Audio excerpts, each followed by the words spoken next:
I am Addison Wilson, and I have been given the impossible task of trying to sum up Tallulah in only 1 minute.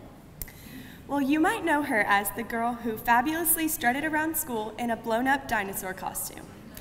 But I know her as confident and courageous, and someone who will put her all into anything and everything she does. You have probably seen some of her amazing crafts because she is incredibly creative and diligent. You also might have seen her fabulous Instagram profile, decorated with the most wonderful colors and incredible clothes. She has an extravagant and stylish fashion sense that I am sure many of you envy as I do. However, I know her as more than that. She is beautiful on the inside and outside.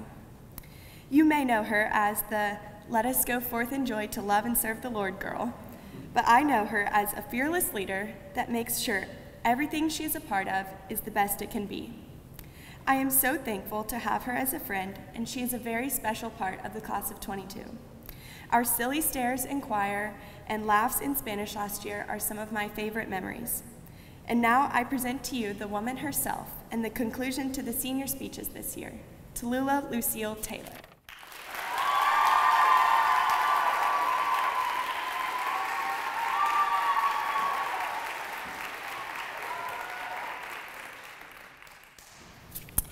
Two constants stayed stowed away under the bed of my 7-year-old self: a suitcase and a briefcase. The pink suitcase, neatly packed with dresses and underwear, was always there ready in case I needed a quick getaway. I've always liked to argue, which proves unsuccessful when you are a 7-year-old and your arguing opponent is your mother. Therefore, the suitcase lay waiting under my bed for the day when the injustice that was time out had finally pushed me to my limit, forcing a great escape out my bedroom window. If you ever saw me climbing out the window of my 1-story house onto a big green electrical box, just know I was practicing my escape plan in order to decrease any potential safety issues. Similar to my suitcase, my briefcase provided an outlet from reality. The contents included a pair of those plastic glasses that have the fake nose and mustache,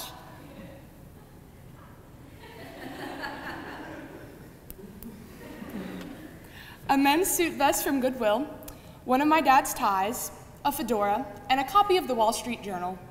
Now I know what you're all probably thinking. This sounds like the briefcase of a business executive, you might say. Well, I think it's time I introduce you to Eric, my world-traveling businessman alter ego. Everyone knows kids have imaginary friends, but Eric was no figment of my imagination.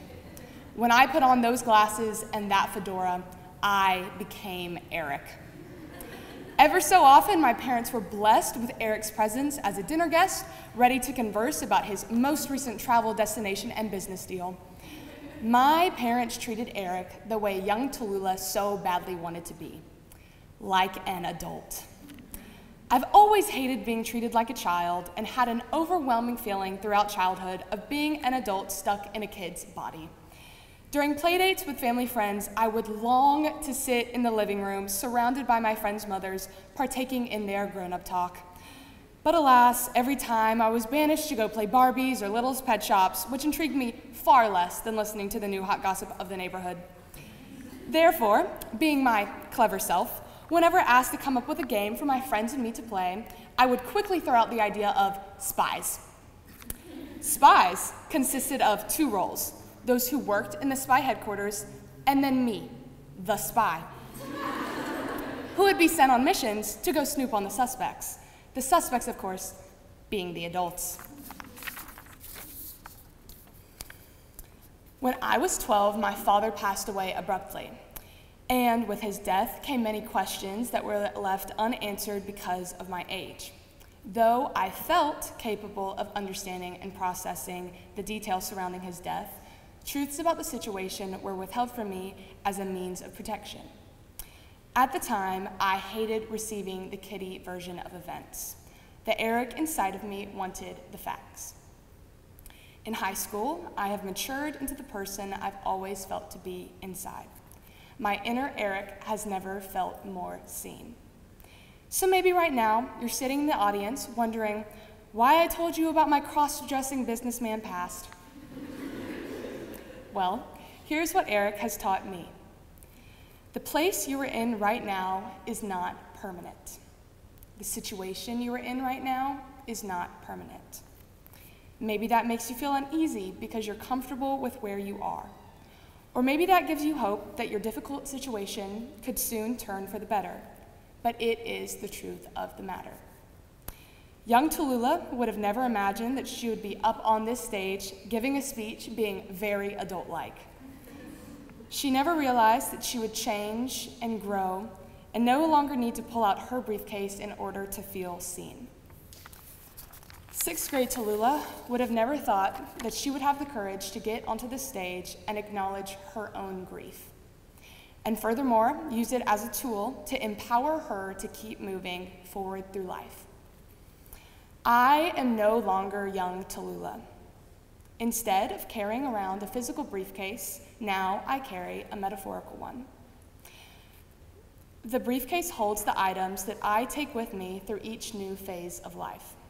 The most important item is my resilience. Because what I have learned about resilience is that it will get you through any situation in which you find yourself. To my beautiful class, soon things will be changing all around us at an even faster pace. New cities, new schools, new faces, new fun, and new challenges. I want to remind you that your situation is never permanent. Therefore, remember to give an extra squeeze to your best friend when you hug them, because in a year from now, you're going to probably be in completely different cities. Be present and engage in that meaningful conversation with your teacher. No, it's not the end of the world when you bomb your stat quiz. And tell your parents just how grateful you are for them.